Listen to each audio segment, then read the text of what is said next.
Margaret Sullivan had been standing in the rain outside the Dusty Creek Chapel for 3 hours, her wedding dress soaked through to her skin, her fingers blue from cold, and when the Reverend finally told her that John Cade was not coming, that he had ridden out before dawn without a word to anyone, she understood that being unwanted was a wound that cut deeper than any knife, because it confirmed what she had always feared about herself. They found her the next morning, curled beneath the chapel steps, shivering and delirious, whispering his name like a prayer to a God who had abandoned her. And when her sister Emma tried to lift her up, Margaret's eyes were so hollow with shame that Emma wept because she knew her sister's spirit had shattered in a way that might never heal. The whole town of Dusty Creek, Kansas, had watched her humiliation, had seen the bride nobody wanted collapse into the mud. And now, in the bitter November of 1871, just 3 years after the Kansas Pacific Railway had brought false promises of prosperity to their settlement, Margaret Sullivan wore her unwanted status like a brand seared into her flesh. She had married herself to shame that morning, had become the woman the cowboy nobody wanted, and when she finally rose from beneath those chapel steps, every person in Dusty Creek understood that something fundamental had broken inside her, that being unwanted had transformed her into a ghost of the hopeful girl who had believed a rough cowboy might see value in a plain seamstress with gentle hands and a loyal heart.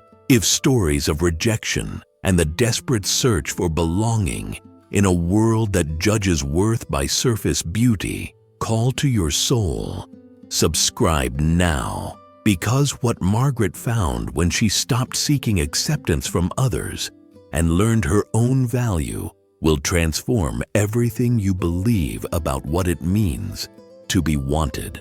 The town had been whispering about Margaret Sullivan since she was 14 years old, when her mother died of scarlet fever and left her alone with a father who drank away his grief and a younger sister who needed raising.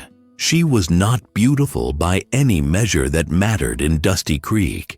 Her face was too angular, her hands too rough from endless sewing, her body too thin from skipping meals so Emma could eat, and her eyes held a sadness that made men uncomfortable because it reminded them of their own failures. The other girls in town had married by 16, had found cowboys or farmers or shopkeepers who valued their soft curves and easy laughter. But Margaret had worked her needle until her fingers bled, had raised Emma with a fierceness born of desperation, and had watched year after year as she became the woman nobody wanted, the spinster seamstress who mended clothes and dreamed of a life that seemed forever beyond her reach. John Cade had seemed like salvation when he first walked into her shop 6 months ago. He was older, maybe 40, weathered by years of driving cattle up the Chisholm Trail, a man who spoke little but carried himself with a quiet strength that made Margaret believe he might see past her plain face to the loyalty beneath. He had courted her with an awkwardness that touched her heart, had asked her to marry him on a Tuesday evening while she hemmed his shirts, and Margaret had said yes before he finished the question, because being wanted, even by a rough cowboy nobody else seemed to notice, felt like finally coming home after a lifetime of wandering in darkness. But John Cade had run, had left her standing in the rain, and now Margaret wore the title of unwanted bride like a second skin, a confirmation of every fear she had ever harbored about her worth in this world. The months after the failed wedding were a descent into survival, measured in stitches and silence. Margaret moved through Dusty Creek like a shadow, taking sewing work wherever she could find it, avoiding the eyes of women who pitied her and men who saw her humiliation as confirmation of her inadequacy. Emma, now 17 and beautiful in all the ways Margaret was not, begged her sister to leave Kansas, to start fresh somewhere the shame would not follow them like a hungry dog. But Margaret refused because running felt like admitting defeat, like confirming that being the woman the cowboy nobody wanted defined her entire existence. She worked 18-hour days, her fingers cramping around the needle, her back aching from hunching over fabric in dim lamplight, and at night she lay awake wondering what deficiency in her soul had made John Cade flee, what essential unworthiness he had seen that morning that convinced him marriage to her was a fate worse than loneliness. The winter of 1872 arrived brutal and unforgiving, with winds that rattled the thin walls of the room she rented above the general store, and snow that buried the streets in drifts taller than a man.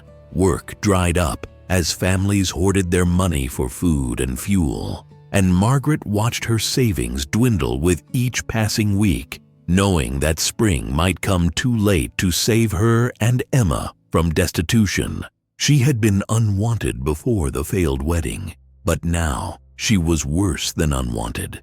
Now she was pitied, and pity felt like slow suffocation, like drowning in other people's uncomfortable awareness of her failure. It was in March, when the snow finally began to melt and the first green shoots pushed through the frozen earth, that Emma came home with news that stopped Margaret's heart. A lawyer from Wichita had arrived in Dusty Creek looking for Margaret Sullivan, carrying papers that made no sense, speaking words that seemed designed to mock her. John Cade was dead, killed when his horse stumbled on the trail and crushed him beneath its weight. And in his will, he had left everything he owned to the woman he had abandoned at the altar. His ranch, his cattle, his debts, his entire existence now belonged to Margaret, the unwanted bride who had haunted his conscience until the moment he died. The lawyer, a thin man with sympathetic eyes, explained that Cade had written the will the day before the wedding, had ridden away not because he did not want Margaret, but because he was dying of consumption and could not bear to saddle her with a husband who would leave her a widow within months. He had thought running would spare her, had believed leaving her unwanted at the altar was kinder than marrying her only to die and leave her truly alone.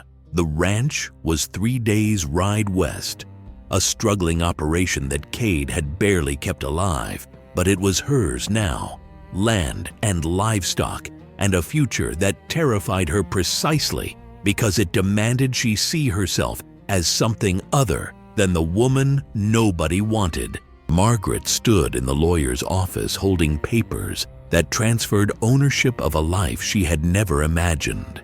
And for the first time since that rain-soaked morning, she felt something other than shame. It was not happiness. Not yet, but it was possibility. The faint whisper that maybe being unwanted by John Cade was not the ending of her story, but the beginning of something she had to write herself. Emma begged her to sell the ranch, to take the money and move to a city where nobody knew about the wedding that never happened. But Margaret surprised herself by refusing. She had spent her entire life being unwanted, had measured her value by whether rough cowboys or proper townsmen saw worth in her plain face and tired hands, and the thought of selling Cade's ranch felt like confirming that unworthiness one final time. Instead, she packed their few belongings into a wagon, said goodbye to the town that had witnessed her humiliation, and headed west with Emma beside her, toward a ranch she had never seen and a future that belonged to no one but herself. The journey took 4 days through country so empty it seemed like the edge of the world. Vast grasslands broken by rocky outcroppings and creeks swollen with snowmelt. And with each mile, Margaret felt the weight of being unwanted begin to shift, begin to transform into something that might one day resemble freedom. The ranch, when they finally reached it in the last light of evening, was worse than Margaret had imagined, and somehow exactly what she needed. The house was a rough cabin, with gaps between the logs wide enough to see daylight. The barn leaned at an angle that suggested the next strong wind might finish it, and the cattle, maybe 200 head scattered across rocky pasture, looked as worn and hungry as Margaret felt. There was no foreman, no hired hands, just a note from the previous caretaker explaining he had left when the money ran out, and good luck to whoever was fool enough to try making this place work. Emma took one look at the sagging porch and burst into tears. And Margaret understood, because this ranch was the physical manifestation of everything broken in her life, a collection of things nobody wanted, struggling to survive on land that seemed determined to defeat them. But standing there in the fading light, watching the cattle move slowly across the pasture, Margaret felt something crack open inside her chest.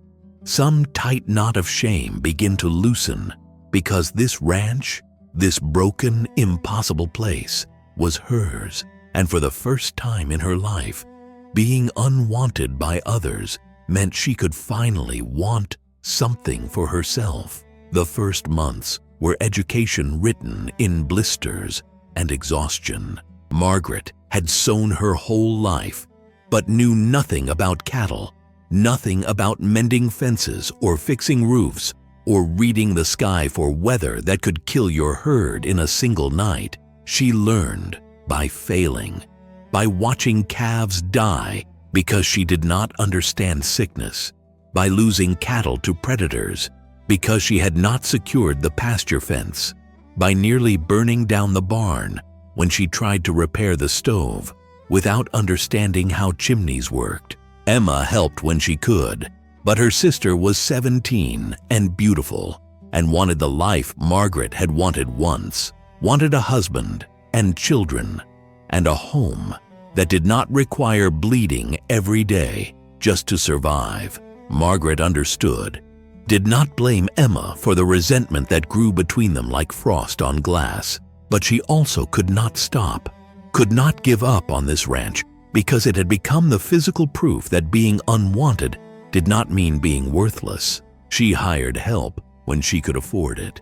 Day laborers passing through who taught her about branding and castration and the 100 brutal tasks that kept cattle alive. She read every book on ranching she could find, borrowed knowledge from neighboring ranchers who pitied the unwanted bride enough to share advice, even if they would not share labor. And slowly, painfully, the ranch began to stabilize, began to transform from a collection of broken things into something that might one day thrive. It was in the second year, when Margaret had finally begun to believe the ranch might survive, that she discovered what John Cade had really left her. She had been clearing out the cabin's back room, a space filled with Cade's possessions that she had not touched, when she found the journals. They were leather-bound and filled with Cade's rough handwriting, entries that started years before he met Margaret and continued right up until the week before he died. She read them over 3 sleepless nights, crying until she thought her chest might split open, and what she found changed everything she believed about being unwanted. Cade had loved her, had wanted her with an intensity that terrified him precisely because he knew he was dying. He had courted her knowing marriage was theft, knowing consumption would kill him within months and leave her a widow with nothing. The journals described his agony the morning of the wedding, his certainty that running was the only kindness he could offer her, his hope that being left unwanted at the altar would hurt her less than watching him die slowly in their marriage bed. He had written the will to give her the ranch, had believed that land and cattle might sustain her in ways his dying body never could, and his final entry, written 2 days before the horse crushed him, begged her forgiveness for the pain he caused and expressed his faith that she would transform his failing ranch into something worthy of her strength. Pause here and answer honestly. What would you do if you discovered that being unwanted was actually the deepest form of love? That the rejection that shattered you was really sacrifice you could not understand? Could you forgive the person who chose to hurt you to spare you greater pain? Drop your thoughts in the comments, because this question cuts to the bone of what we believe love requires. Margaret sat in that back room holding Cade's journals and understood that she had spent 2 years building a life on top of a misunderstanding so profound it made her question everything she knew about being unwanted. Cade had wanted her, had chosen her, despite knowing he would never truly have her, and his running was not rejection, but protection, not abandonment, but the brutal arithmetic of a dying man trying to salvage something good from his ending. She wept for him then, not with the shame she had carried since the wedding, but with grief for a love she never got to acknowledge, for a man who had valued her enough to break both their hearts rather than trap her in a marriage that would end in death. The ranch, she understood now, was not just land and cattle. It was Cade's declaration that Margaret Sullivan was worth wanting, that her strength and loyalty and fierce determination to survive deserved a foundation strong enough to build a life upon.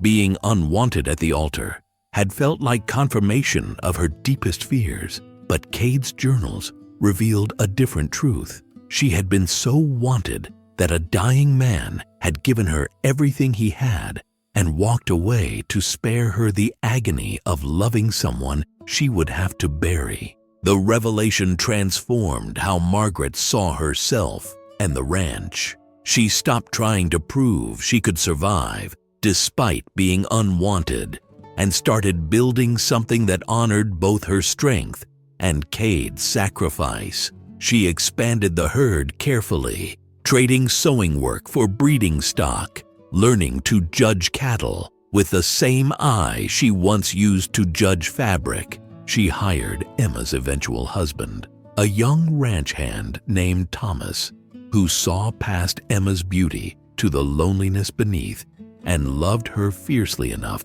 to choose a hard life on Margaret's land over easier prospects elsewhere. She built a second cabin for them, mended the barn until it stood straight, filled the gaps in the main house until winter winds could not penetrate, and slowly, year by year, transformed Cade's failing ranch into something that not only survived, but began to thrive. Neighboring ranchers who had pitied the unwanted bride started seeking her advice about cattle breeding and range management. Buyers who came for her livestock commented on the health of her herd, the quality of her stock, the efficiency of her operation, and Margaret, who had measured her worth by whether cowboys wanted her, learned to measure her value by what she could build with her own scarred hands and stubborn heart.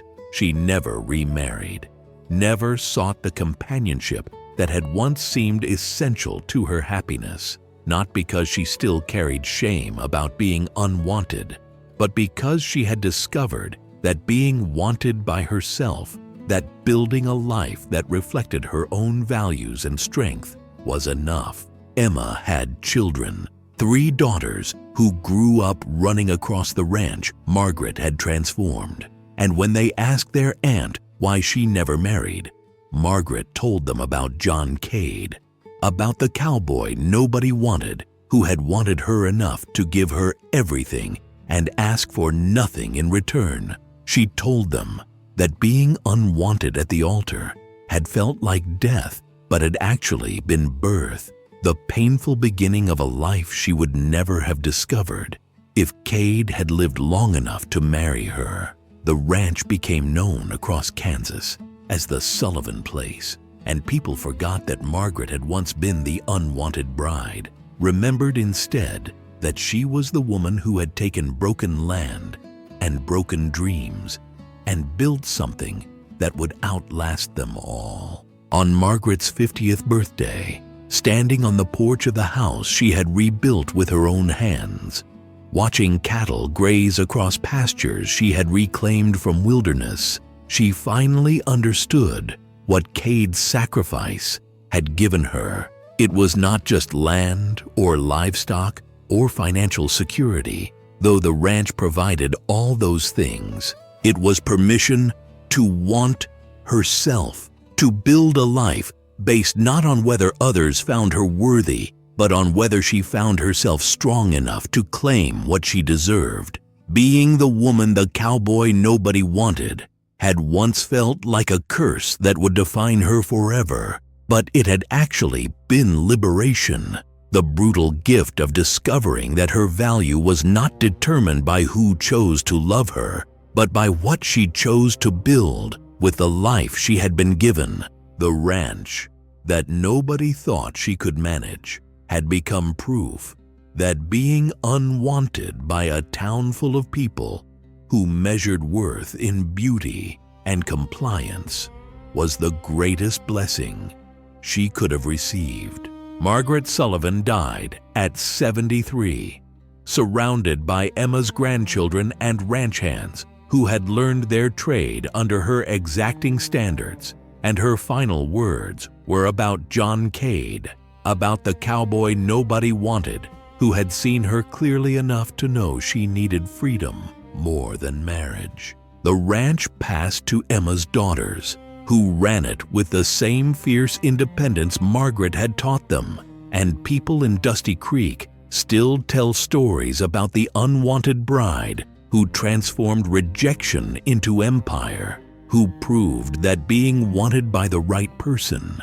even if that person was yourself, mattered more than being wanted by everyone else. What Margaret found at that ranch was not the validation she thought she needed when she stood in the rain outside the chapel. It was something infinitely more valuable, the understanding that being unwanted by those who could not see her worth was not tragedy, but opportunity, the chance to build a life so authentic and powerful that nobody could ever question her value again. If this story of transformation and self-discovery moved you, hit that subscribe button and drop a comment about what being truly wanted means to you.